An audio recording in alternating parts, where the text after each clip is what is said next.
જયંતભાઈની જે સ્મરણ માધુરી છે એમાં સૌની સાથે જોડાતા બહુ સ્વાભાવિક જ આનંદ થાય.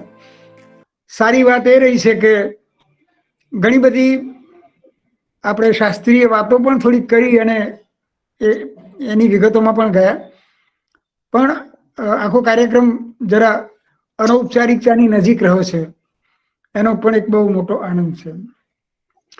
તે દિવસે સંપાદનની વાત કરી, હવે આજે એમના અનુવાદની વાત કરીશું.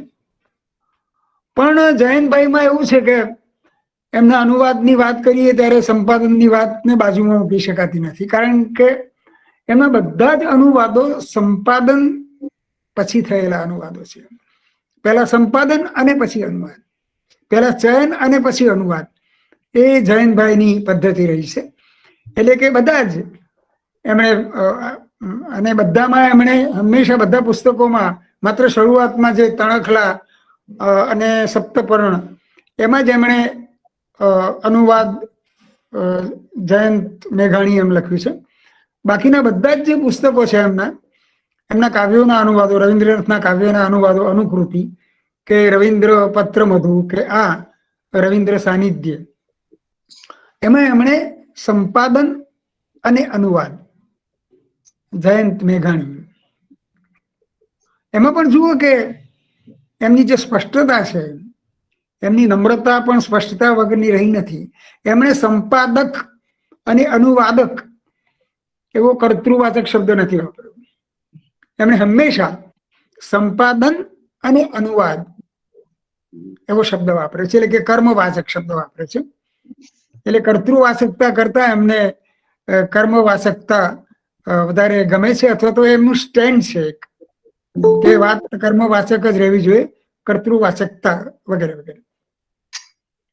હવે તે દિવસે મેં વાત કરી હતી એમ કે પછી મને વિચાર આવ્યો કે જયંતભાઈએ સોના નાવડી વગેરે જે ઝવેરચંદ મેઘાણીની સમગ્ર કવિતાનું સંપાદન કર્યું, એ સંપાદન એટલું બધું સંપૂર્ણ હતું, એટલી બધી પૂર્ણતા વાળું હતું કે એમ થાય કે કોઈ પણ મોટા કવિ એની સમગ્ર કવિતા કરવી હોય તો એ પ્રોજેક્ટ જયંતભાઈને જ આપવા જેવો હતો. જયંતભાઈ એને વધારે સારી રીતે, જેમ કે ઉમાશંકરના હજુ જે થવાના હોય તો, પણ જયંતભાઈ હંમેશા મેઘાણી કેન્દ્રિત રહ્યા, સંપાદનોમાં પણ પ્રકાશનોમાં પણ. અને એ જ રીતે અનુવાદોમાં એમણે શરૂઆતની કારકિર્દીમાં એક બે જુદા અનુવાદો કર્યા હતા, પણ જે છેલ્લા થોડા વર્ષોમાં એમણે કર્યું એ એમનું સમગ્ર એ હંમેશા રવિન્દ્ર સાનિધ્ય જ રહ્યા. એટલે કે એમના જેમ સંપાદનમાં એમનું ફોકસ ઝવેરચંદ મેઘાણી પર રહ્યું, એમ અનુવાદોમાં પણ એમનું સંપૂર્ણ ધ્યાન, એમની સંપૂર્ણ કેન્દ્રિતતા એ રવિન્દ્રનાથમાં રહી. અને છતાં તમે જુઓ કે આ બંને જોડાય છે. મેઘાણી કેન્દ્રિતતા, હવે આપણે જયારે મેઘાણી કહીએ છીએ ત્યારે ઝવેરચંદ મેઘાણી સમજીએ છીએ, અને જયારે જયંતભાઈ કે મહેન્દ્રભાઈ કે વિનોદભાઈ કે અશોકભાઈ કહીએ ત્યારે આપણે ભાગ્યે જ પાછળ મેઘાણી એવો શબ્દ વાપરીએ છીએ. તો મારે એ કહેવું છે કે એમાં પણ આ સંપાદનો અને અનુવાદો, આ મેઘાણી કેન્દ્રિતતા અને આ રવિન્દ્ર કેન્દ્રિતતા, એમાં પણ જે વચ્ચેનો જે તંતુ છે એ વચ્ચેનો તંતુ, જોડાણનો તંતુ તો હંમેશા ઝવેરચંદ મેઘાણી જ રહે છે. એનો એક સરસ મને જડ્યો એનો કે એમણે, હેલો સંભળાય છે ને? હેલો, હા, વચ્ચે કઈક જુદું જુદું આવે કર્યું. હવે એમણે જે બધા પુસ્તકો કર્યા છે એમના સંપાદનના, અનુવાદના, એમાંથી કેટલાક એમણે માતા અને પિતાને અર્પણ કર્યા છે. પણ એમણે જે અનુકૃતિના અનુવાદો કર્યા, અનુકૃતિ પુસ્તક કર્યું એમણે રવિન્દ્રનાથના કાવ્યોના અનુવાદનું, એ એમણે રવિન્દ્ર વીણાને અર્પણ કર્યું છે. રવિન્દ્ર વીણાના સર્જકને નહીં, રવિન્દ્ર વીણાને કર્યું છે. અને રવિન્દ્ર વીણામાં ખરેખર તો કોઈ આ એક અભ્યાસ કરવા જેવો છે કે સંચયિતાને આધારે ઝવેરચંદ મેઘાણીએ રવિન્દ્રનાથના કાવ્યોના જે અનુસર્જનાત્મક કે એને આધાર રાખીને અનુવાદો કર્યા તે, અને જયંતભાઈએ જે કામ કર્યું એને ક્યાંક કશો કાવ્યો મળતા આવતા હોય તો એની સાથે કરવા જેવું છે. તો જુઓ કે જયંતભાઈની અનુવાદ અને આ સંપાદનની જે પ્રવૃત્તિ એ કેવી એક જગ્યાએ કેન્દ્રિત થઈને ઉભી રહે છે. બીજી બાજુ રવિન્દ્રનાથના અનુવાદો કર્યા ત્યારે એક બીજી વસ્તુ પર ખાસ ધ્યાન આપવું પડશે, જેની વાત તે દિવસે થોડીક મેં પણ કરી હતી અને પછી અપૂર્વભાઈએ પણ કરી હતી, કે રવિન્દ્રનાથના અનુવાદના પુસ્તકો એનું જે નિર્માણ છે, એનું જે પ્રોડક્શન છે, એ પ્રોડક્શન જયંતભાઈના પણ બીજા બધા જ પ્રકાશનો કરતા વધારે સારું છે, વધારે રૂપકનું છે. રૂપકનું છે એટલું જ નહીં, ઘણું દ્રષ્ટિવંત અને ઘણું રુચિપૂર્ણ છે, ઘણું સૌંદર્યમય છે. અને તમે જો એક એમના બધાએ જોયા છે એટલે અહીંયા હું બતાવતો નથી, પણ એમના રવિન્દ્રનાથના કાવ્યોના અનુવાદો, રવિન્દ્રનાથના પત્રોના અનુવાદો, રવિન્દ્રનાથ વિશે લખાયેલા જે ગદ્ય લખાણો છે એના અનુવાદો, રવિન્દ્ર સાનિધ્ય, એ બધાના નિર્માણમાં એમણે કેટલો બધો રસ લીધો છે. મને વિચાર આવે છે મહેન્દ્ર કે જો મારે વર્ગ વ્યાખ્યાન આપવાનું હોય વિદ્યાર્થીઓ સામે 2-3 કલાક સુધી, તો હું એમનું એક એક પાનું ખોલીને બતાવું કે એમણે એમની જે નિર્માણનું જે કૌશલ છે, ખાસ કરીને મુદ્રણ સજ્જાનું, એટલે જેટલો રવિન્દ્ર રસ છે એટલો જ મુદ્રણ સજ્જા રસ છે, એવી તુલના કરી શકાય. અને એક એક પાનું ખોલીને બતાવી શકાય કે ક્યાં જયંતભાઈએ શું કિમિયો કર્યો છે, ક્યાં જયંતભાઈએ કઈ વસ્તુને કેટલી સુઘડ રીતે અને સુંદર રીતે મૂકી છે, ક્યાં અમુક પ્રકારની ફૂદડીઓ મૂકી છે, ક્યાં એમણે અક્ષરોને ઝાંખા કર્યા છે, ક્યાં એમણે બંગાળી અક્ષરો મૂક્યા છે, ક્યાં બંગાળી કાવ્યનું પાનું મૂકી બંગાળી લિપિનું એને આછું કરીને પછી ઉપર શીર્ષકો મૂક્યા છે. એ બધે એક એક પાના પર એમની આ પ્રકારની જે દ્રષ્ટિ છે, દ્રષ્ટિ કરતા આ પ્રકારની જે રુચિ છે, રસ છે, એમણે જે રસ લીધો છે, અનુવાદોમાં જેટલો રસ લીધો એટલો પછી એના નિર્માણમાં પણ રસ લીધો. તો આટલી વાત મારે અગાઉ કરવી હતી. હવે આપણે રવિન્દ્ર સાનિધ્ય નામનું જે પુસ્તક છે, જેના વિશે મેં એકવાર લખેલું પણ ખરું, એની થોડીક વાતો આપણે હવે શરૂ કરીએ. પણ એ શરૂ કરીએ એ પહેલા મારે એક બીજી વાત કરવી છે. અનુવાદ વિશે જયંતભાઈનો કેવો ખ્યાલ હતો, અનુવાદને શું માનતા હતા. થોડાક વર્ષો પહેલા અમે પ્રત્યક્ષના ઉપક્રમે અનુવાદ વિચાર અને અનુવાદ પ્રક્રિયા એના પર એક નાનકડી શું કહીશું પરિચર્ચા ગોઠવેલી. એ વ્યાખ્યાનમાળા પણ નહોતી અને પરિસંવાદ પણ નહોતો, એ પરિચર્ચા હતી. એટલે બોલનારે 10 મિનિટ બોલવાનું અને પછી એના વિશે વાત કરનારે 5-10 મિનિટ બોલવાનું. એમાં જયંતભાઈએ જે લખાણ કરેલું એમાં અનુવાદ વિશેના એમના ખ્યાલો, અનુવાદ વિશે એ શું માનતા હતા અથવા અનુવાદ કોને કહેતા હતા અને કેવો શબ્દ એમણે આપણને કોઈન ઘડી આપેલો, કોઈન કરી આપેલો, એના 4 વાક્યો હું એ પુસ્તકમાંથી વાંચું છું અને પછી આપણે રવિન્દ્ર સાનિધ્ય વિશે વાત કરીશું. એ એમનો જે લેખ અનુવાદ વિચારમાં છપાયેલો એમાંથી, અનુવાદક શબ્દોના ચોસલાની હેરફેર કરનાર દુભાષીઓ નથી. એણે કૃતિને આતમમાં ઓગાળી હોય છે અને શબ્દે શબ્દે અને વાક્ય વાક્ય ભાષા કૌશલ, ભાવ સમજ અને વિચારનું રસાયણ એ રેડે છે. અરે એ પરકૃતિ પ્રવેશ કરે છે. જો અરેથી જે કર્યું તે પરકૃતિ પ્રવેશ, એ પરકૃતિ પ્રવેશ કરે છે. પરિણામે આ વાત એમણે જયંતી દલાલના અનુવાદોના સંદર્ભે કરેલી છે. પરિણામે જયંતી દલાલની કલમમાંથી જે નિપજ્યું છે, એટલે જયંતી દલાલની જે અનુવાદ કૌશલ હતું એને એમણે એક પ્રતિમાન તરીકે સ્વીકારીને વાત કરી છે. પરિણામે જયંતી દલાલની કલમમાંથી જે નિપજ્યું એ નર્યું ભાષાંતર નથી, સર્જનશીલ નવ સંસ્કરણ છે. એ ભાષાંતરને ભાષાંતર શબ્દ જુઓ, અનુવાદ પણ નહીં, એ ભાષાંતર નથી, સર્જનશીલ નવ સંસ્કરણ છે. તો અનુવાદ માટે એમણે શબ્દ આપ્યો, સર્જનશીલ નવ સંસ્કરણ, કૃતિનું નવ સંસ્કરણ.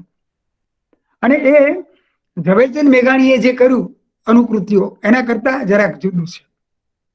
તો એ કેવું જુદું છે એની વાત આપણે કરીશું. હવે આ એમણે જે રવિન્દ્ર સાનિધ્યમાં રવિન્દ્રનાથના ગદ્ય લખાણોમાંથી જે કે રવિન્દ્રનાથ વિશેના ગદ્ય લખાણોમાંથી જે સંપાદનો કર્યા છે એમાં એમણે ઘણા ખાખા ખોળા કરી અને પસંદગી કરી છે. પુષ્કળ વાંચ્યું. પહેલી તો જયંતભાઈની ભૂમિકા એક વાચકની છે. એ કેટલા બધી ફરી વળ્યા છે. મોટા ભાગના શું બધા જ અનુવાદો એમણે અંગ્રેજી લખાણોને ના અનુવાદો કર્યા છે. અંગ્રેજી લખાણોને સામે રાખીને અનુવાદો કર્યા છે. પણ એ પહેલા એ બધું જોઈ વળ્યા છે, બધું વાંચી વળ્યા છે. એમાંથી પહેલા પસંદગી કરી છે અને એ પસંદગી કર્યા પછી એમણે આ મૂક્યું છે. હવે જુઓ, અને બીજું કે એમાં પણ જે સંપાદનોમાં કર્યું હતું તે કે એમની ઇતિહાસ દ્રષ્ટિ પણ વર્તાય છે, ઐતિહાસિકતા પણ વર્તાય છે. કારણ કે જે અંશોના એમણે અનુવાદો કર્યા છે, જેમાંથી પસંદગી કરીને અનુવાદો કર્યા છે, એમાં શરૂઆતમાં એમણે ભૂમિકાઓ આપી છે અને એમ કરીને આપણને મૂળ સાથે એ જોડે છે. એટલે કે અનુવાદો લટકતા નથી રાખ્યા કે ચાલો ભાઈ આ પુસ્તકમાંથી મેં આ અંશ લીધો છે તો પછી આગળ પાછળ શું છે એ વાચકે પોતે ખાખા ખોળા કરવા પડે. આપણું વાચકોનું કેટલું કામ જયંતભાઈએ પોતે આ રીતે કરી આપ્યું છે, એક સંપાદકની હેસિયતથી, એક વાચકની હેસિયતથી. એમણે જે લખાણો પસંદ કર્યા એટલે કે એની જે સામગ્રી છે એ લખવામાં સૌથી પહેલા તો એમણે બુદ્ધદેવ બસુએ જે રવિન્દ્ર ચરિત્ર લખ્યું છે, ખાસ કરીને તો શાંતિ નિકેતન, રવિન્દ્રનાથના પાછલા દિવસોમાં શાંતિ નિકેતનમાં જઈને વસ્યા હતા, 2 વાર ગયા હતા. એના જે પોતાના અનુભવો અને સંવેદનો છે એ સંવેદનો એમણે તો એ આખું જ પુસ્તક સબ પે છીર દેશે એ આખાનો અનુવાદ એમણે કર્યો છે. એ પછી રવિન્દ્ર ચરિત્રને કેન્દ્રમાં રાખનારી નવલકથાનું એક પ્રકરણ મૂક્યું છે. એની ભૂમિકા અને પ્રકરણ એવા છે કે આપણને એ મૂળ નવલકથા, ભલે એનો અંગ્રેજી અનુવાદ કે એનો મૂળ, તો એ જોવાનું આપણને મન થાય. પછી રવિન્દ્રનાથના જે પ્રવાસો છે એ પ્રવાસોમાંથી પણ કેટલાક પસંદ કર્યા છે.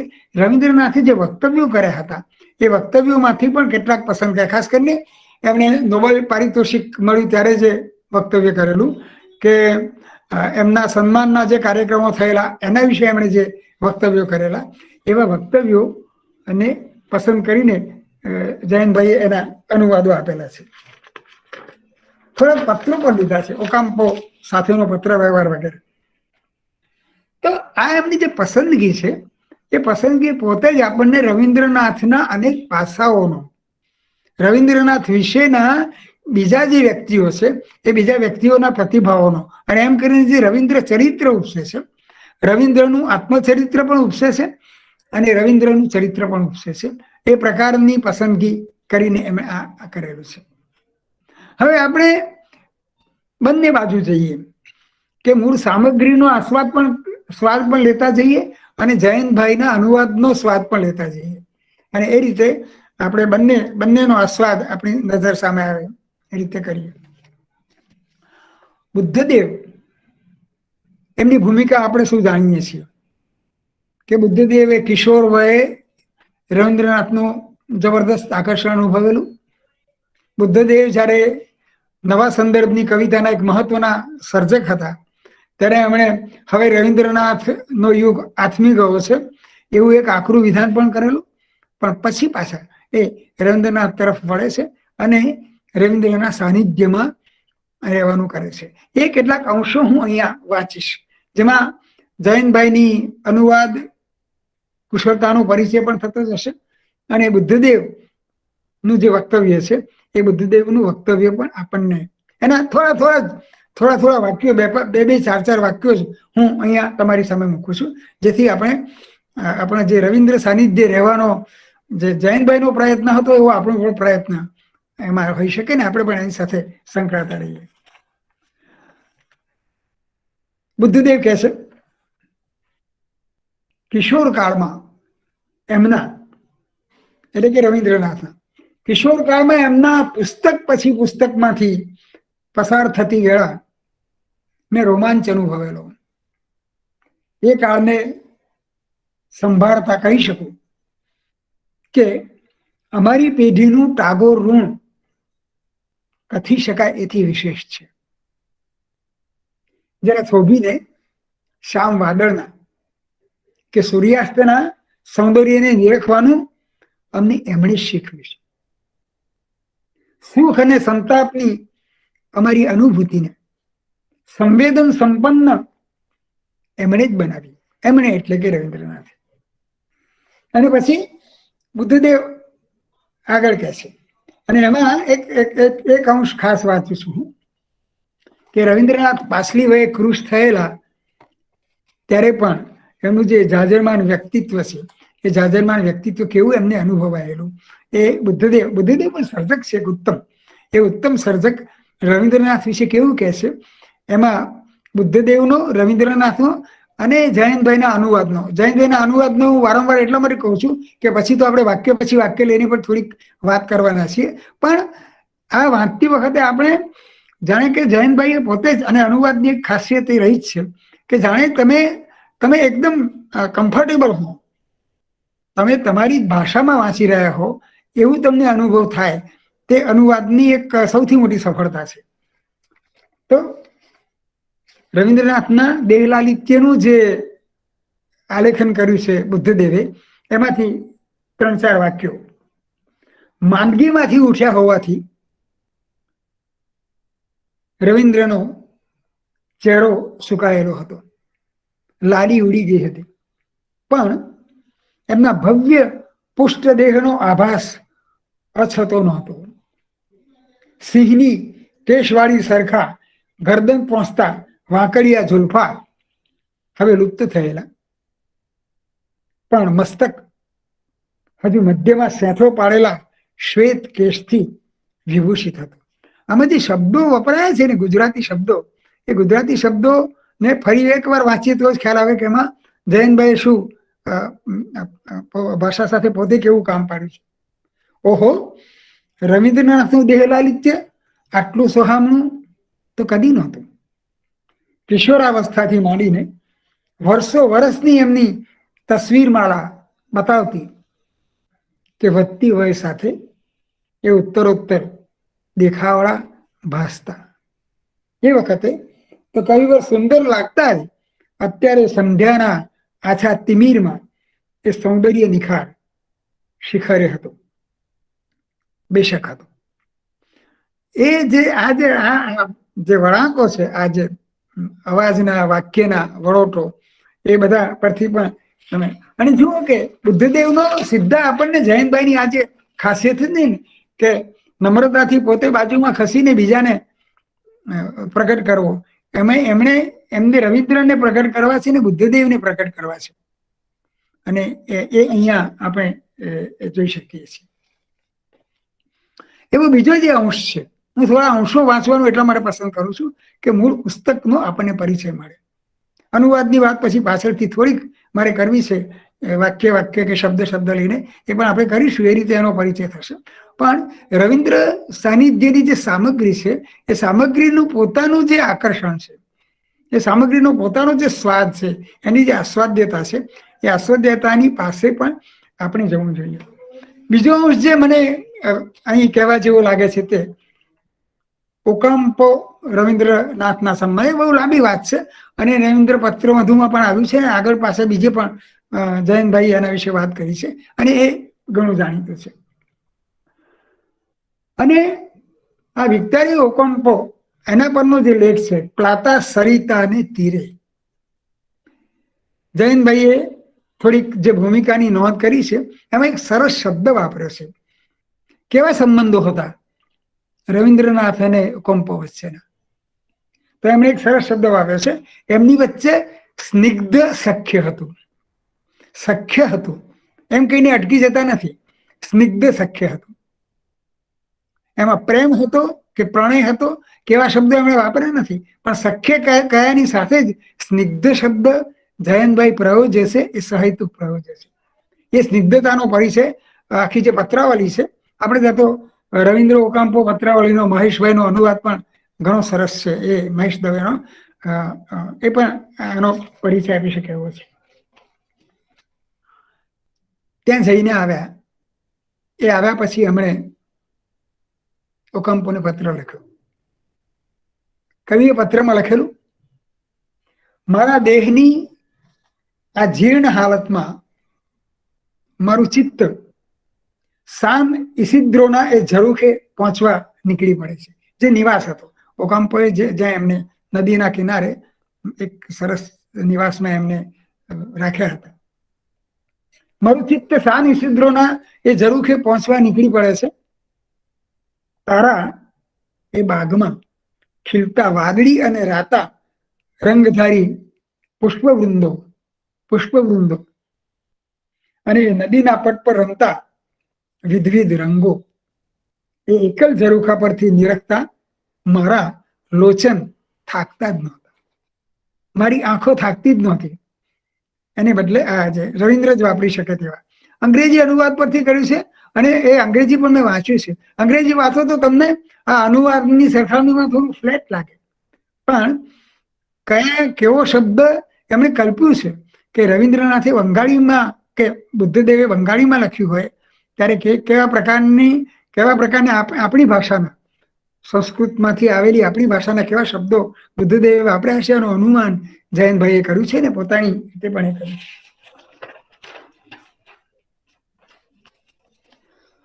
અને એક સરસ વાત તો એ છે કે રવિન્દ્રનાથે પોતાનો એક કાવ્ય સંગ્રહ આને અર્પણ કર્યો હતો. વિક્ટોરિયાને બિજોયા કહેતા હતા. એમને નામ પાડેલું એનું, વિક્ટોરિયા નહીં પણ વિજયા. અને પછી એ સંગ્રહ જયારે મોકલાયો ત્યારે એક પત્રમાં એમણે લખેલું, એ બહુ જ સંવેદનશીલ પત્ર છે, બહુ માર્મિક પત્ર પણ છે. એમણે લખ્યું કે તને મોકલી રહ્યો છું એ મારું બંગાળી કાવ્ય પુસ્તક હું સ્વહસ્તે તારા હાથમાં મૂકવા ઈચ્છું. મારી તો મનીષાએ હોય કે હું હાથો હાથ તેને આપું, પણ હું હવે આ રીતે મોકલું છું. પુસ્તક મેં તને અર્પણ કર્યું છે, પણ એમાં શું ભર્યું છે એ તો તું કદી નહીં જાણી શકે. એમાંના ઘણા કાવ્યો સાન ઇસિદ્રોમાં રચાયા હતા. તો આ એક કાવ્ય સંગ્રહ મોકલતી વખતે જે નિકટતાનો અનુભવ કરે છે, જે નિકટતા સંક્રાંત કરે છે, તે મને જે સૌથી વધારે મજા પડી છે રવિન્દ્રનાથના આત્મકથનોમાંથી, એમાં એમના પ્રવાસોમાંથી જે અંશો જયંતભાઈએ પસંદ કર્યા છે એમાં પડી છે. અને રવિન્દ્રનાથ કોઈ પણ દેશમાં, કોઈ પણ ઘર, કોઈ પણ વ્યક્તિ એના પરિવેશમાંથી કેવું એનું માર્મિક અર્ધરણ કરતા હતા, પામી લેતા હતા. એ સંસ્કારિતા અને સંસ્કૃતિને કેવી પામી લેતા હતા એનો એક દ્રષ્ટાંત, એમાંથી એક જ દ્રષ્ટાંત અહીં આપણે જોઈએ છે. એમણે જાપાનનો જે પ્રવાસ કરેલો એમાંથી એમણે એક અંશ કર્યો છે. અને એમાં જાપાનની કવિતાની અને જાપાનના ઘરની એ બંનેની વાત કરી છે. એના 2 વાક્યો અહીંયા સૌની સાથે હું વહેંચવા માંગુ છું.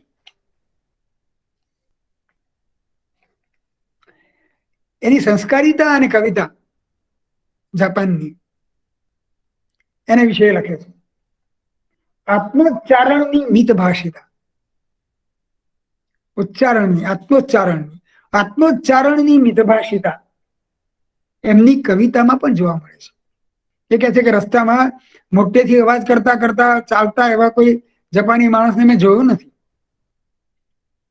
આત્મોચ્ચારણની મિતભાષિતા એમની કવિતામાં પણ જોવા મળે.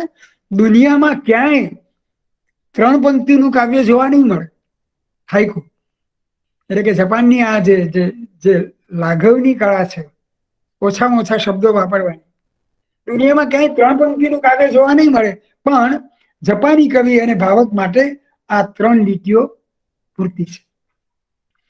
તેથી પણ વધારે સારું જે વર્ણન છે તે કોઈના ઘરે ગયા હતા અને ઘરમાં એમની જે નજર પડે છે શું જુએ છે રવિન્દ્રનાથ, અને એના પરથી શું અનુમાન કરે છે, તો જાપાની પ્રજા વિશેનો કેવો ખ્યાલ એમના મનમાં એ બાંધે છે, એ જોવા જેવું છે. એક યજમાનનો મુખ્ય ખંડ, એમાં એક સાદી સજાવટ હતી. એ સાદી સજાવટનું એમણે આલેખન આ રીતે કર્યું છે. માટીનો એક નાનકડો કુંભ ખૂણામાં હતો અને ભીંત ઉપર એક જ ચિત્ર હતું, જેથી અતિથિની આંખે અને ચિત્તે ફરી ફરીને ત્યાં જ ઠરવું પડ્યું. અનેક ચિત્રો નહીં, માત્ર એક જ ચિત્ર, જેથી જે જોનાર છે તે એમાં જ કેન્દ્રિત થાય. આ ઉચિત હતું, કારણ કે કોઈ પણ ચીજની ચોપાસ ખાલીપો હોવો જોઈએ. આ રવિન્દ્રનાથ જીવે છે. કોઈ પણ ચીજની ચોપાસ ખાલીપો હોવો જોઈએ, તો તેનો ઉઠાવ કે એનું વ્યક્તિત્વ એ ચીજનું સુંદર વસ્તુઓને એકી સાથે ખીચોખીચ ગોઠવવી, એમાં એમનું એ ચીજોનું અપમાન છે. જાપાની પ્રજાની કલા સમજ એટલી ઉત્કૃષ્ટ હોય છે કે એ લોકો વસ્તુઓની સંખ્યાની બાબતમાં લાલચુ નથી. આ વસ્તુઓની સંખ્યાની બાબતમાં લાલચુ નથી, એ રવિન્દ્રનાથનો માર્મિક વળોળ છે એનો. તો આટલી વાત એની સામગ્રી વિશે.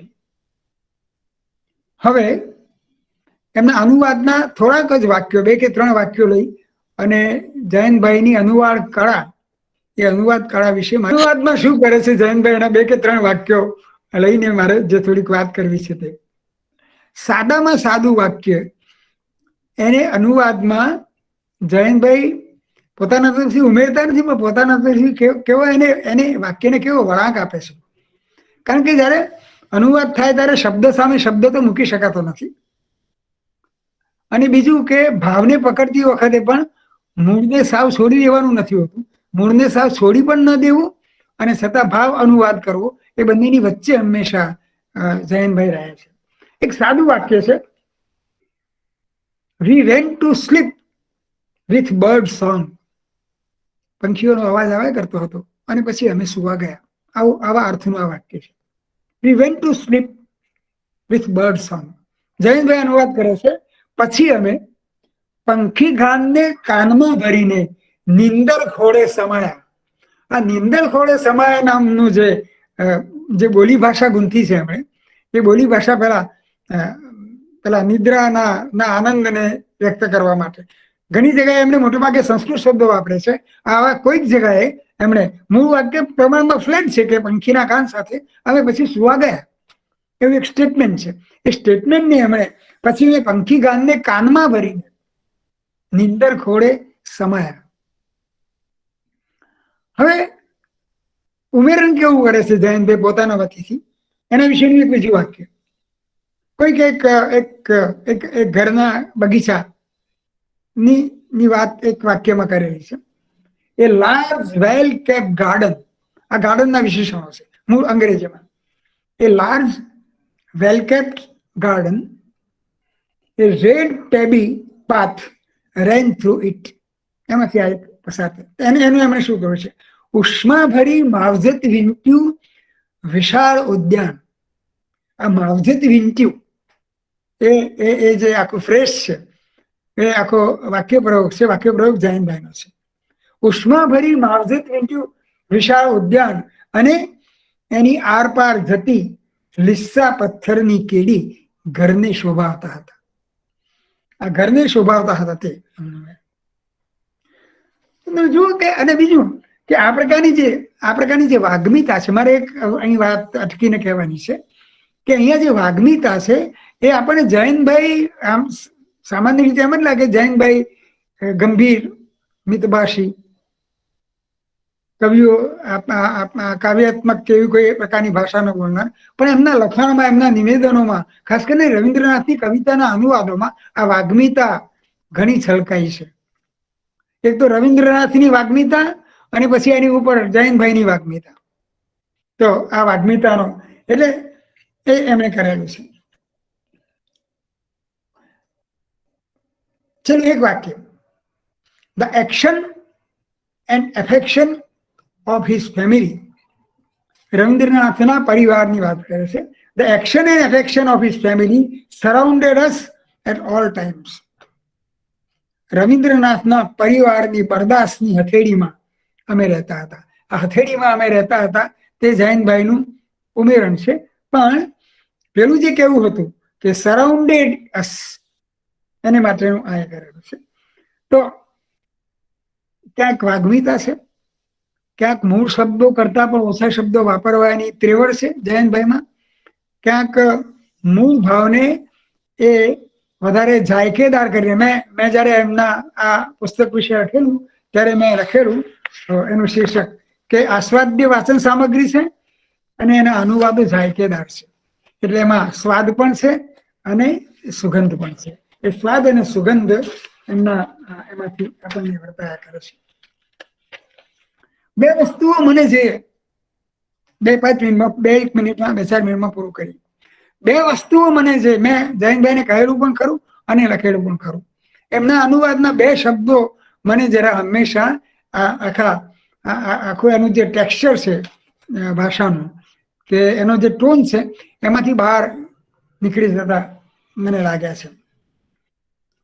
એમણે કાળજી, સંભાળ, સરભરા, આતિથ્ય એ બધા માટે આવા અર્થના શબ્દો જ્યાં જ્યાં આવ્યા છે ત્યાં એમણે બરદાસ્ત શબ્દ વાપરે છે. એક જ જગ્યાએ ખાતીર બરદાસ્ત એવો શબ્દ વાપરે છે, બાકી બધે બરદાસ્ત શબ્દ વાપરે છે. મને આ બરદાસ્ત શબ્દ, મેં એમને કહેલું કે તમારો આ બરદાસ્ત શબ્દ તમે આખું જે વાક્ય લખો છો એમાં તમારી પદાવલીનો ભંગ કરે છે. તો આવો બરદાસ્ત શબ્દ જે જયંતભાઈમાં બીજે કોઈ જગ્યાએ આવો ટોન તૂટતો હોય એવું લાગતું નથી, પણ અહીંયા લાગે છે. અને બીજો મારો જે વાંધો હતો, એમણે રવિન્દ્રનાથના છેલ્લા દિવસો પરનું જે પ્રકરણ છે બુદ્ધદેવ બસુનું, એ પ્રકરણનું શીર્ષક એમણે આપ્યું છે રવિન્દ્રનાથ ધણીને દ્વારે. અને મારો વાંધો હતો આ ધણી શબ્દ પ્રત્યે. એ ધણી શબ્દ પુરુષ માટે હોય કે પુરુષોત્તમ માટે હોય, પણ એ કઈ મારા મગજમાં બેસતો નહોતો. એટલે મેં એમને કહેલું, મેં કહ્યું. પછી મને એના મૂળ મળ્યા ઝવેરચંદ મેઘાણીની કવિતામાં. એમાં એક આખા કાવ્યગુચ્છનું શીર્ષક છે ધણીને દ્વારે. તો પણ એનો અર્થ એ નહીં કે જયંતભાઈ પાસે શબ્દો નહોતા. અહીં આ જ પ્રકરણમાં એમણે આગળ એક શબ્દ વાપર્યો છે, જીવનનો સાંધ્ય અધ્યાય. મને લાગે છે કે આ જીવનનો સાંધ્ય અધ્યાય એ જો શીર્ષકમાં પણ એમણે વાપર્યું હોત તો મારા જેવા ઘણાને ઘણો મોટો આનંદ થયો હોત. તો જયંતભાઈની આ વાતને હું અહીં અટકાવું છું. ઘણું કશું અટકે એવું નથી. જયંતભાઈ વિશે બોલવાનું, જયંતભાઈ વિશે વાતો કરવાનું, કારણ કે જયંતભાઈ સાથે વાતો કરવાનું હવે અટકી ગયું છે. એટલે જયંતભાઈ વિશે વાતો કરીને આપણે એ બધી જે ખાલી જગા છે તે આપણે પૂરીએ છીએ. આપણને એક અકળામણ પણ થાય. મેં ગયા વ્યાખ્યાનમાં કહેલું કે મુંબઈ આવવાનું કહીને પછી છેલ્લી ઘડીએ છટકી ગયેલા, એમ આપણને પણ ચાલો તમે ભાવનગર આવશો ત્યારે મળીશું એમ કહીને જયંતભાઈ આપણી વચ્ચેથી ખસ્યા છે. એને આપણે બહુ લાગણીનો મુદ્દો ન બનાવીએ, પણ એ સ્મરણને આપણા મનમાં રાખીને આ રીતે તમે જે આ સરસ વ્યવસ્થા કરી છે એ માટે જયંતભાઈને તો વંદન કરવાના, પણ તમારી યુનિવર્સિટી અને આ પ્રોફેસર મહેન્દ્રસિંહ પરમાર નહીં પણ પ્રિય મહેન્દ્ર, એમને પણ આનંદ સાથે વંદન કરીને આ કાર્યક્રમમાં મારી આ વાત પૂરી કરું છું. Thank you all.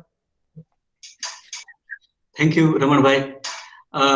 એક કસાયેલા અનુવાદક એવા જ બીજા કસાયેલા અનુવાદકના અનુવાદ વિશે વાત કરે ત્યારે એ બંને અનુવાદકો પાછા ગાઢ મિત્રો હોય ત્યારે, અને છતાં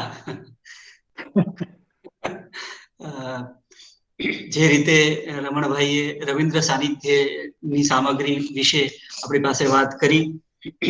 15 ડિસેમ્બર 2019 ના રોજ ભાવનગરમાં એક કાર્યક્રમ જે આપણે કરેલો રવિન્દ્ર સમીપે એવા શીર્ષકથી, જેમાં જયંતભાઈના બધા જ અનુવાદોને સેલિબ્રેટ કરેલા, વાંચીને એના વિશે વાત કરીને, અને જયંતભાઈની પોતાની આપવીતી, યાત્રા શબ્દ વાપરો પણ પછી ના પાડી કે આપણે હજી યાત્રા તો કેમ કરવાના, પણ ત્યારે એક સ્ટેટમેન્ટ એમણે કરેલું અને મને લાગે છે કે આજે મારે કહેવું જોઈએ.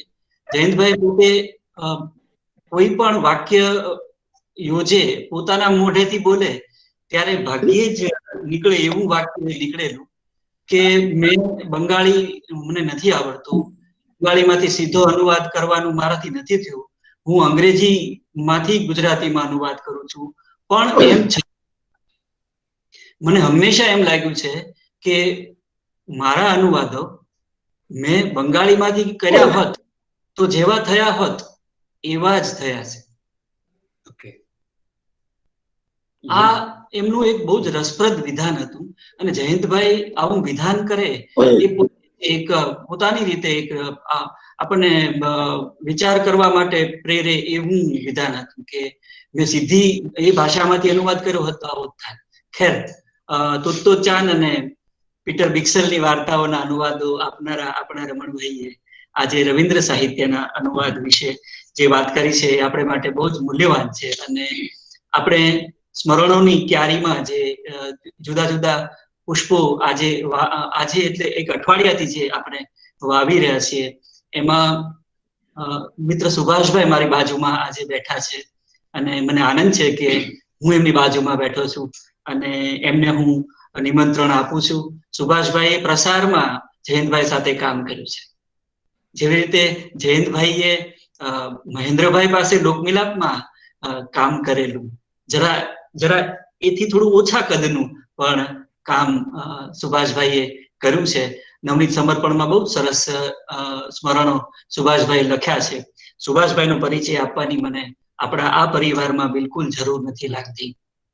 મારા વિભાગના જે બે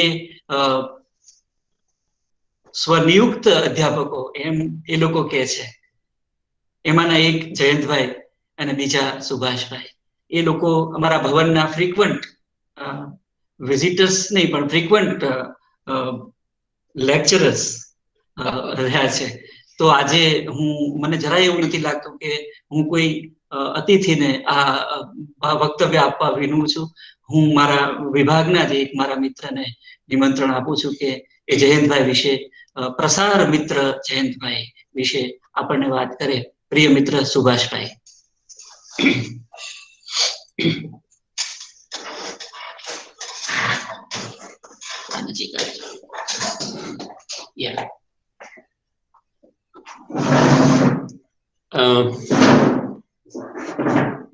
આત્મીય આદરણીય જનભાઈ ની ચેતનાને વંદન કરું છું.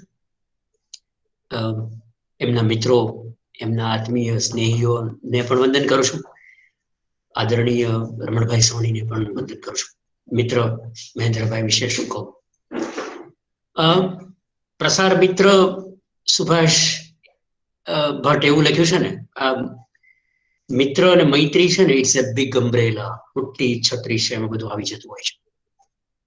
મને તો એવું લાગે છે કે end of all philosophy lies in the word friend and friendship.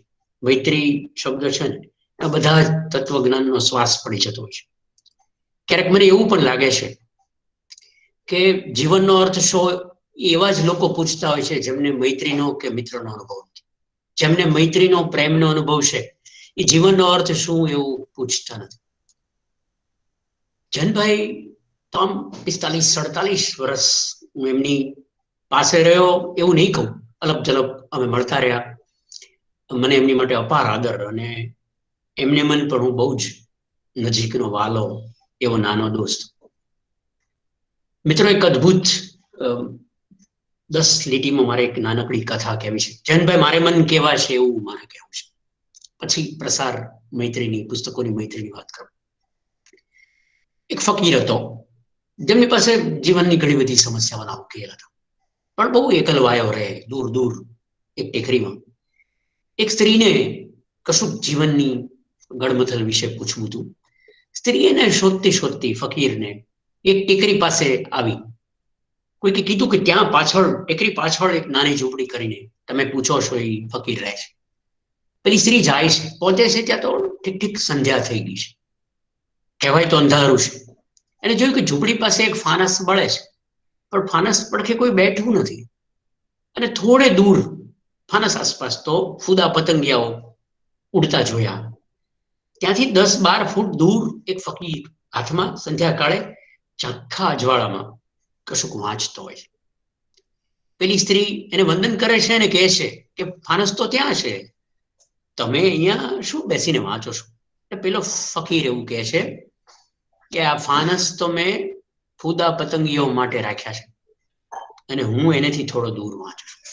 જનભાઈ મને હંમેશા નામના અને કામનાથી દૂર ફાનસ કર્યું છે, પણ ત્યાં ફૂદા પતંગિયા જ ઉડે છે. જનભાઈ તો દૂર કંઈક એની એના નાનકડા એવા ખંડમાં ધ્યાની મૌની જેમ પોતાનું કામ કર્યા કરે છે. હંમેશા એવા લાગ્યા કે જેને અર્થ શોધવાનો નથી, અર્થ વહેંચવાનો છે. એવા આવા એન્થની સ્ટોર નામના એક અદ્ભુત માણસે એક પુસ્તક લખ્યું છે, સોલિટ્યુડ પુસ્તકનું નામ છે. અને એમાં એવા માણસોનો ઉલ્લેખ છે, જાજરમાન પ્રતિભાઓ, ઇમેન્યુઅલ કાન્ટ ને મોટા ગજાના માણસો કે જેમણે સભ્યતાથી દૂર રહીને પોતાના કામો કર્યા કરે. એ એન્થની સ્ટોર સોલિટ્યુડમાં એવું કહે છે કે કેટલાક માણસો સ્વેચ્છાએ સભ્યતાના ઘોંઘાટથી, સમાજથી, સમૂહથી દૂર રહ્યા, માધ્યમોથી દૂર રહ્યા અને જેમણે જબરદસ્ત પ્રદાન કર્યું છે સભ્યતાને, એવા લોકોમાં હું જયંતભાઈને મૂકું. પુસ્તક મિત્ર ખરા, વિચારના મિત્ર ખરા, શબ્દોના મિત્ર ખરા. શબ્દોના ઉજાસમાં જીવન જુએ, જીવનના ઉજાસમાં શબ્દોને નાણે માણે, તપાસે અને પછી મૂકે આપણી સામે. એવા ચીવટવાળા પણ એ સોલફુલ મેન, સોલફુલ હ્યુમન બિંગ કે જે સહદેવના જ્ઞાન જેવું કે જઈને પૂછો તો કે, ધારો કે કશું પૂછાય નહીં તો મૌન લે. પણ એ મારી જિંદગીના ઘણા બધા વર્ષો હું અઠવાડિયે 2-3 દિવસે 5 દિવસે જઈ ચડું ને પુસ્તકો જોઉં અને એમની સાથે વાતો કરું, એમની પાસે વાતો કરું. એવો કોઈ સમય નથી કે જ્યારે એમણે મને કંઈક વાંચવાનું આપ્યું હોય, જ્યારે કંઈક કાપલી, કોઈ લેખ, કોઈ નવા લેખકનો ઉલ્લેખ ન કર્યો હોય. આજે જ જ્યારે મારે અહીંયા આવવાનું હતું મહેન્દ્રભાઈ પાસે, ત્યારે હું મારી લાઇબ્રેરીમાં એમના હસ્તાક્ષરવાળા પુસ્તકો જોતો હતો. તો મને નવાઈ લાગે. પિકોયર નામનો એક વિશ્વ પ્રવાસી છે, નીલકંઠ પરિવારનો, રમણભાઈ નીલકંઠ પરિવારનો. તો એ બહુ જ સારો વિશ્વ પ્રવાસી અને સારો વિચારક પણ ખરો. તો પિકોયરની મારી દોસ્તી કરાવી એમના પુસ્તકો સાથે, એમના વિચાર સાથે, એમના પ્રવાસના સામ્રાજ્ય સાથે. તો જયંતભાઈ, the joy of travelling alone એ તો ઠીક છે, the joy of travelling nowhere એવા એના પ્રવચનો છે ટેડમાં, કે કશે ન જવું હોય ને પ્રવાસ કરવો હોય. તો પછી એક પોલ રોબર્ટ્સનું પુસ્તક મને આપ્યું છે. પછી નમ્રતા એવી કે પ્રસાર તરફથી એવું લખે કે સુભાષભાઈ, you are the family members of Prasar, એટલે હું ન આપી શકું તમને ભેટ કાંઈ, આ તો પ્રસાર તમને ભેટ આપે છે. તો જયંતભાઈ એની વિશે એવું, પોલ રોબર્ટ્સ વિશે એવું કહેતા હતા. એની the empire of the soul નામનું પુસ્તક એમણે મને આપ્યું છે 2002માં. એમાં એને એવું લખ્યું છે કે પ્રસાર તરફથી જયંત એવી નમ્રતા, એવી હમ્બલનેસ, having possessing so many ideas and beautiful words across the globe, એ માણસ નમ્રતાથી જયંત એવું લખે ને એવું કહેતા કે આ પોલ રોબર્ટ્સ જ્યારે ભારત આવતા ત્યારે એરપોર્ટ ઉપર ઉતરી અને સાષ્ટાંગ દંડવત ભૂમિને કરતા. આ એમ્પાયર ઓફ ધ સોલ, સુભાષભાઈ, તમારા જે વિષયો છે રસના, એમાં તમને એ કામ લાગશે. ઇન્ડિયન ફિલોસોફીમાં મને રસ, અને રાધાકૃષ્ણ ને મેં જોયા ત્યારે મને ખબર પડી કે આ ઇન્ડિયન ફિલોસોફી તો દુર્લભ કહેવાય એવા ગ્રંથો છે. ને હું કાંઈ બહુ એવું મોટું શું કહું મારી વિશે, nothing to say, nothing to share with you. તો જયંતભાઈને મેં કીધું કે મને મારી માટે મળે તો ઇન્ડિયન ફિલોસોફી લેતા આવજો ને. He was to for this international book fair in Delhi. મિત્રો, તમને નવાઈ લાગશે કે એ પોતાના બગલ થેલામાં વજન ઊંચકીને મારી જેવા નાના માણસ માટે ઇન્ડિયન ફિલોસોફી લાવ્યા. પછી સ્ટોરી ઓફ સિવિલાઇઝેશન અને વિલદુરા, એરિયલ દુરા ને એવી બધી વાતો એની પાસે. અક્રોસ ધ ગ્લોબ લેખકોને ઓળખે. તમે એના 2-3 પુસ્તકો મારે તમને દેખાડવા છે. દાખલા તરીકે આ વિચારોની વસંત છે. તો વિચારોની વસંતમાં across the civilization, across 3-4-5,000 years of human thinking, એની એ વાતો કરે. અને કેવી જબરી વાતો. તમે જુઓ કે માઇક દુલીનું એક વાક્ય I would like to share with all of you. ચોપાસ નજર નાખીએ, જીવનમાં જે મળ્યું છે એ તપાસીએ.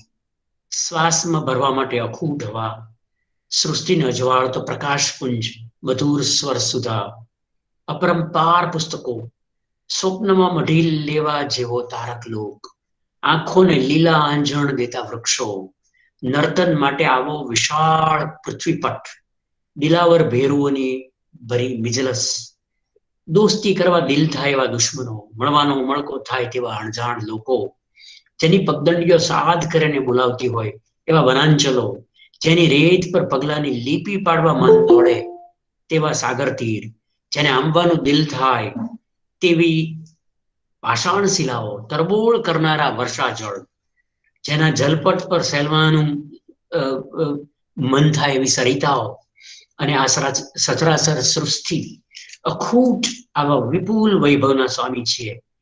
પછી બધું શું જોઈએ? A man of contentment. જે is happy.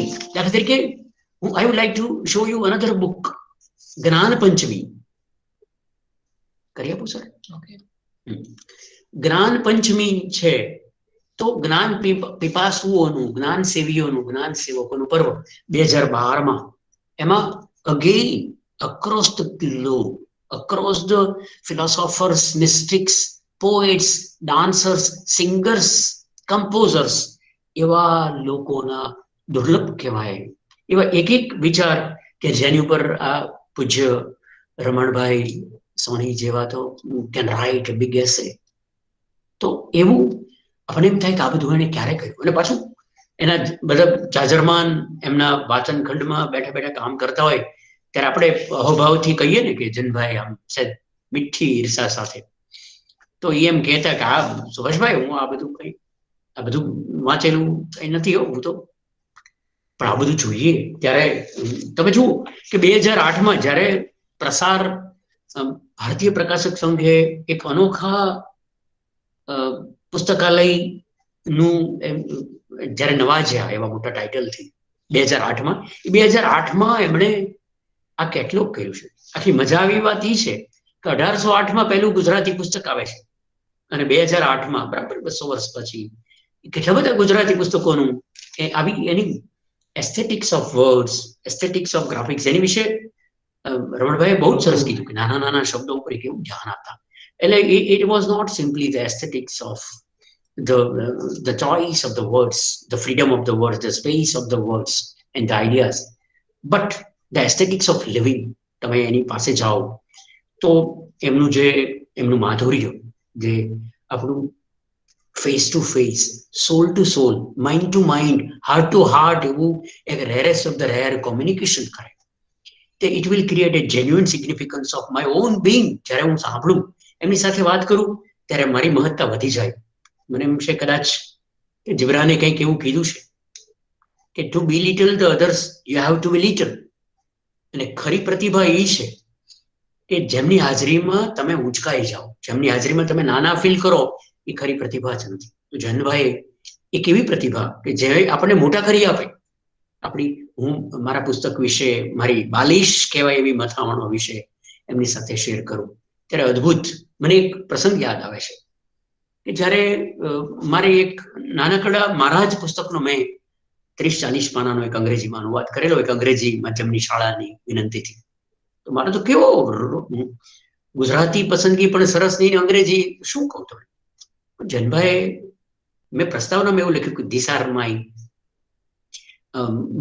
My wisdom across the time, મારું આ પણ.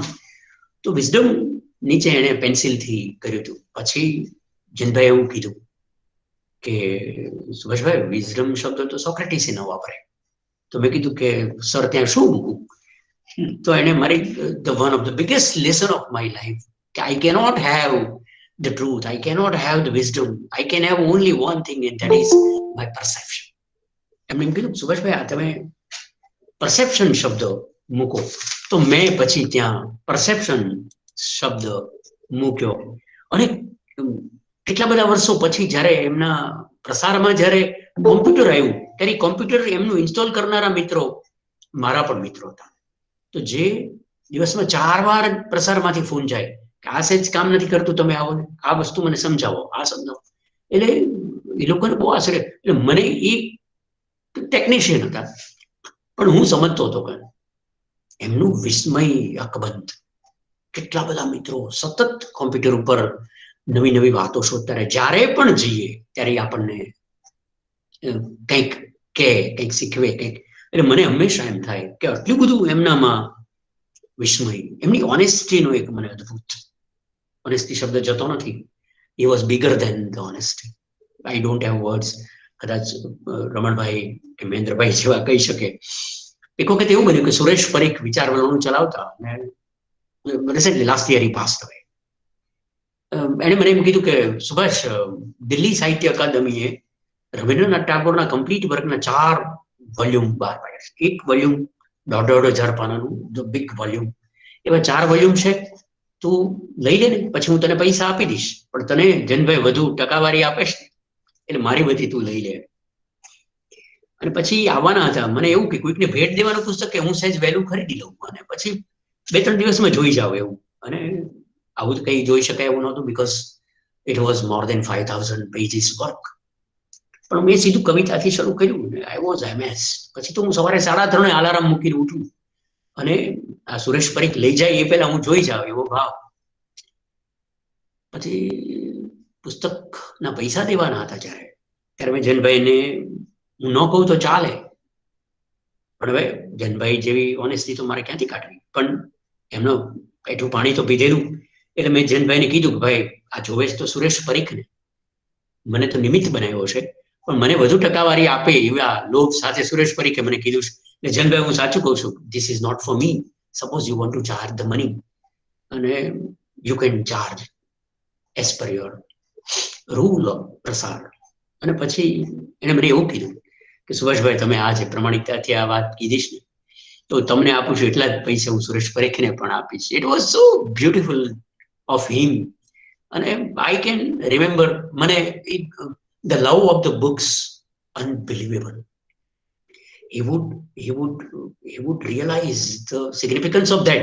એટલે જ્યારે પણ હું જાઉં તો કેટલું બધું શેર કરે. ગ્રંથગોષ્ઠી થતું ત્યારે તો હું પ્રસારમાં નોકરી કરતો અને ત્યારે તો હું 16 વર્ષનો. પ્રસારના પાર્સલ લઈ આવવાના, પ્રસાર વાળી નાખવાનું, પુસ્તકો અને પણ I use to love when I was young boy. તો જનભાઈ મને એવો સાચવે. અને એક વખત મને સુભાષ તરીકે જ બોલાવતા એક ભાવનગરના પુસ્તકો સાથે જોડાયેલા અન્ય વ્યક્તિ આવેલા. પછી એને કીધું, સુભાષ ઓલું પુસ્તક મને કાઢી આપે. એ પોતે પણ પુસ્તકના વ્યવસાયમાં. પછી ગયા ત્યારે એમણે, જનભાઈ મને પૂછ્યું કે સુભાષભાઈ, આ તમારા સગા છે? મેં કીધું ના. પછી એમણે જઈને એમને બહાર કીધું કે જુઓ, સુભાષભાઈ છે એ મારે ત્યાં નોકર નથી, આ પ્રસારના સહકાર્યકર છે, એટલે તમારે જ્યારે પ્રસારમાં હોય ત્યારે એને સુભાષભાઈ કહેવાનું. It was very embarrassing. હું હવે 16 વર્ષનો શું કહું એને? ન હું જનભાઈને કહી અને ન પેલા વડીલ મિત્રને કંઈ કીધું, પણ ઇટ વોઝ. તો એવી રીતના મને એ દિવસો યાદ આવે છે ગ્રંથગોષ્ઠીમાં. મને ઈ ગ્રંથગોષ્ઠી શેત્રુંજી પાથરી હોય, શેત્રુંજી પાથરવામાં હું હોઉં અને અદબ વાળીને નગરના બહુ જ સુંદર માણસો આવવાના હોય. મને 2 જણા બરાબર યાદ છે કે નહન્ય તે ઉપર બોલનારા મીરાબેન ભટ્ટ, સ્વર્ગસ્થ મીરાબેન ભટ્ટ, અને પૂજ્ય પરમાર સાહેબ, તખ્તસિંહજી પરમાર, મારા પ્રિય. તો એમની વાતો નહન્યતે વિશે, ટાગોરના રોમાન્સિંગ ઓફ ધ લાઈફ વિશે એવું. અને અદ્ભુત વાત, આરંભમાં જ એક કીધું કે કર્તૃત્વ નહીં, એને કર્મ ઉપર એમનું ફોકસ. તો એક્ટિવ અને પેસિવ વોઇસ હવે મને થોડા ઘણા સમજાય છે. તો પૂજ્ય રમણભાઈની વાત અદ્ભુત છે કે he would never mention the actor. He would always admire the action. કૃત્યની વાત, કર્મની વાત અને કર્તાની ક્યારેય નહીં. તો એ દરેક જગ્યાએ જ્યારે પણ એને હું જોઉં તો આપણે ખબર પડે કે એ જેને કહેવાય ને કે he would be serious about it. બરાબર છે. એટલે હંમેશા બરાબર એને સાંભળે, એને તપાસે.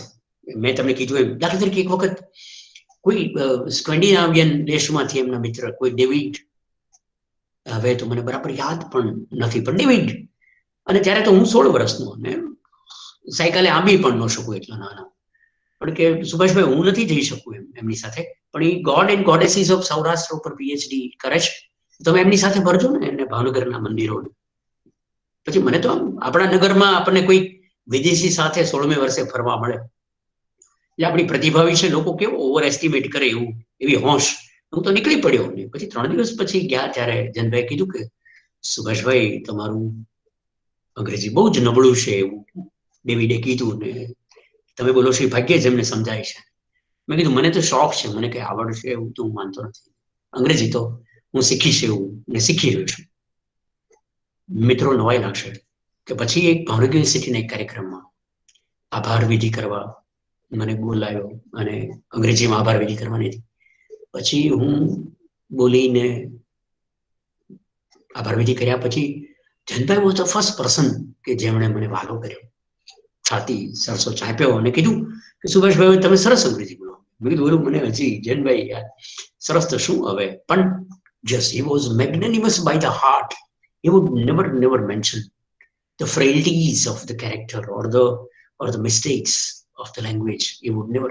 But whenever we are alone, ત્યારે એ ખભા ઉપર સરસ રીતે હાથ મૂકીને આપણી યારે એટલી બધી એનું એસ્થેટિક્સ ઓફ લિવિંગ હું મહેન્દ્રભાઈને હમણાં જ કહેતો હતો કે નાની નાની બાબતમાં મારી પાસે એના કેટલાક રાધર હું તમને કહું એક અદ્ભુત કોઇન્સિડન્સ. એક એમનું બુકમાર્કર છે. એમના બુકમાર્કર મેં ક્યારેય બુકમાં વાપર્યા નથી. મારા માટે ઇટ ઇઝ કલેક્ટિબલ. તો હું નામ છેલ્લે બોલીશ પણ તમને ગમશે. બુકસેલર શબ્દ બહુ ફિક્કો અને કંઈક ઉતરી ગયેલો લાગે છે, પણ બુકસેલર તો પોતાના શહેરનો જ્ઞાનમાળી બની શકે. બુકસેલર તો મોટો સાહિત્ય સેવક છે. એને વિદ્યાનો નાદ જોઈએ, જગતના છેલ્લામાં છેલ્લા સાહિત્ય પ્રવાહોથી તે વાકેફ જોઈએ. શહેરની અંદર આવો તરવરીઓ જુવાન જબ્બર સાહિત્ય પ્રેરક બની શકે. નવો રસ, નવી અભિરુચિ, નવી સાહિત્ય દ્રષ્ટિએ કેળવી શકે. જે ગામને પાદર નદી નથી એ કુગ્રામ છે. જે ગામમાં સાહિત્યની સરિતાને સજીવન રાખનાર એક સારો બુકસેલર નથી તે કુગ્રામ છે. મિત્રો, આ દાયકાઓ પહેલા પૂજ્ય ઝવેરચંદ મેઘાણીએ આ કીધેલું વાક્ય છે અને this exam has been passed with distinction was the man no other than Jayant Meghani from the same family. આ એમના એક વસ્તુ હું એમનો મિત્રો તમને નવાઈ લાગશે કે રીડર ડાયજેસ્ટમાં એમનો અનુવાદ આવ્યો છે. અનુવાદ હું ખાતરી આપું છું કે નહીં વાંચું. રીડર ડાયજેસ્ટ મે 2002માં હેલન કેલર ના જીવનના સૌંદર્યના અનુભવોની વાત, જેમને ઇન્દ્રિયો નથી બધી જ, પણ the way Janva has translated, yes, Ramanbhai, you are absolutely correct, he was master. અને એટલે આ બધું હું જ્યારે જોઉં છું, જ્યોર્જ ઇલિયટનું એક વાક્ય મારે તમને કહેવું છે કે સંગીત સાથે જીવવું, પુસ્તક સાથે જીવવું, સાચા મિત્રો સાથે જીવવું, પોતા સાથે જીવવું, માત્ર જીવવું એ જ ઐશ્વર્ય. તો આ પેરામીટર્સથી જૈનભાઈ પાસે બહુ જ ઐશ્વર્ય હતું. આ બધું જ જ્યારે પણ જીવે. જૂનમાં એમનો જન્મદિવસ આવે ત્યારે હું જૈનભાઈને પગે લાગવા જાઉં. પગે લાગવા ન દે, ઊભા થઈને તરત આપણને વાલા કરે. સરસ એમના ડબલામાંથી કંઈક સરસ ખવડાવે, ગરમ કોફી પાય, કંઈક મીઠાઈ, કંઈક એવું સરસ કાઢે, કોઈક નાનકડી પુસ્તિકા, નાનું પુસ્તક, કંઈક સરસ મજાનો લેખ, એની વાતો આપણને કરે. એટલે એવું એમનો પોતાનો જન્મદિવસ 10મી ઓગસ્ટ આવે તો it was a celebration of the ideas, festival of the ideas, when he would share everything. અને હું મારા નાના મોટા હિમાલયના પ્રવાસોની વાતો કરું. હું શાંતિનિકેતન ગયો.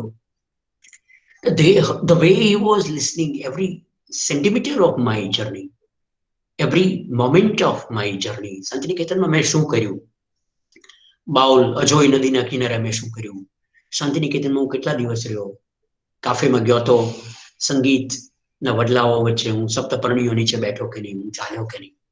અને આઈ યુઝ ટુ નરેટ. બધી મારી ભાષાકીય ક્ષતિઓ સાથે મને વાલો કરે, આપણને એપ્રિસિએટ કરે, આપણને એડમાયર કરે.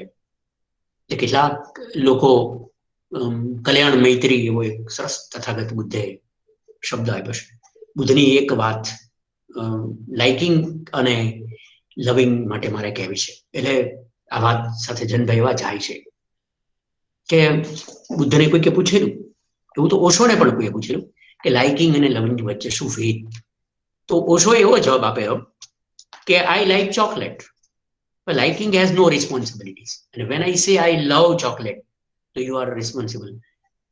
એટલે આપણે ચેતનાને પ્રેમ કરીએ છીએ, પદાર્થનું આપણું લાઇકિંગ હોય છે. તથાગત બુદ્ધે આની કરતા વધુ પરિપક્વ જવાબ આપેલો. તથાગત બુદ્ધે એવું કીધેલું કે જેને લાઇકિંગ હોય છે ને એ ગુલાબ એની ડાળી ઉપરથી ચૂંટી લે છે, પણ જે ગુલાબને પ્રેમ કરે છે એ બીજું ગુલાબ વાવે છે. એટલે એમનું it was not the liking of words and ideas, it was loving of loving and ideas.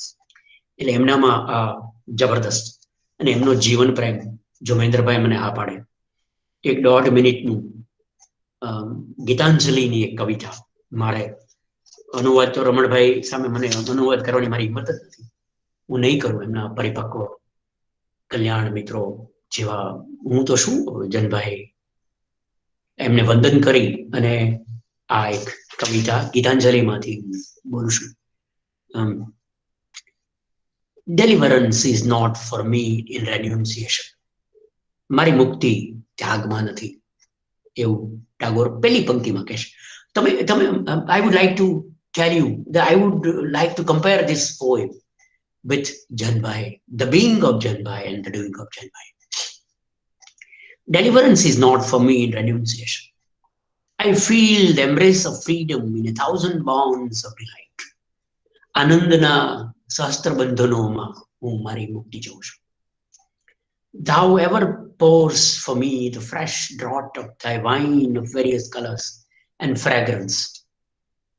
અસંખ્ય બેહિસાબ બેસુમાર સુવાસ, બેહિસાબ બેસુમાર બધાઈ ઇન્દ્રિયોના ઉત્સવો filling this earthen vessel to the brim.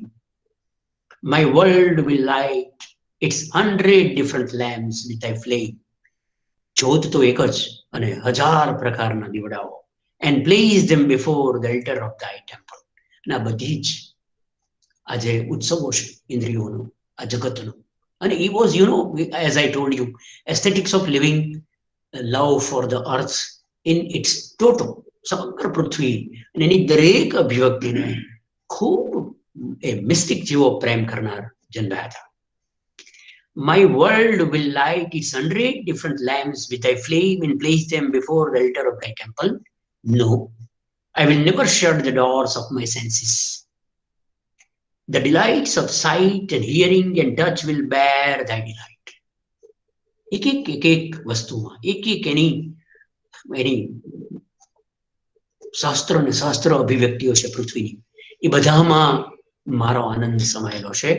એ બંધન નથી બનતો, મારી મુક્તિ બને છે એવું પૂજ્ય ટાગોર કહે છે. No, I will never shut the doors of my senses. The delights of sight and hearing and touch will bear thy delight. Yes, all my illusions will burn into elimination of joy.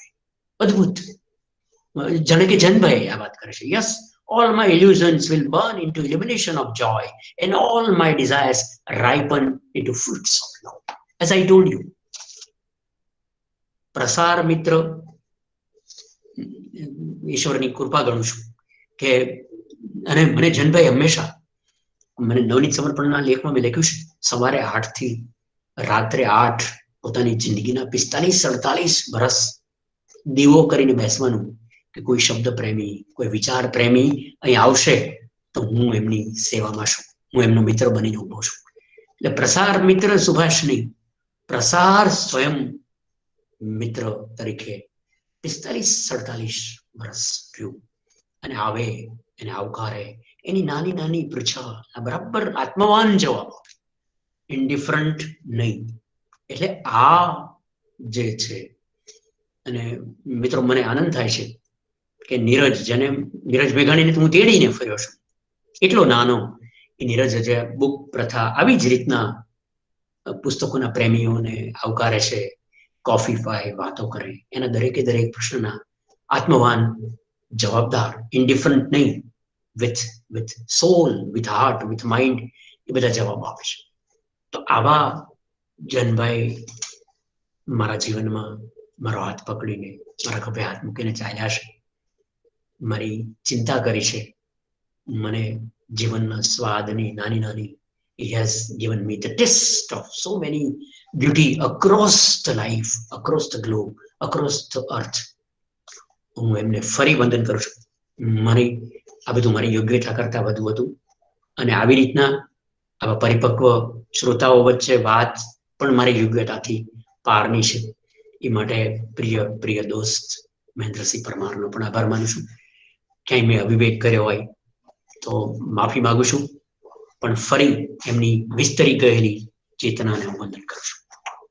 Thank you. Thank you સુભાષભાઈ. આજે અને રોજ લગભગ આવી ખણખણતા ચાંદીના સિક્કા જેવી વાતો આપણા આ લાડકા મિત્ર માટે આપણે કરી શકીએ છીએ.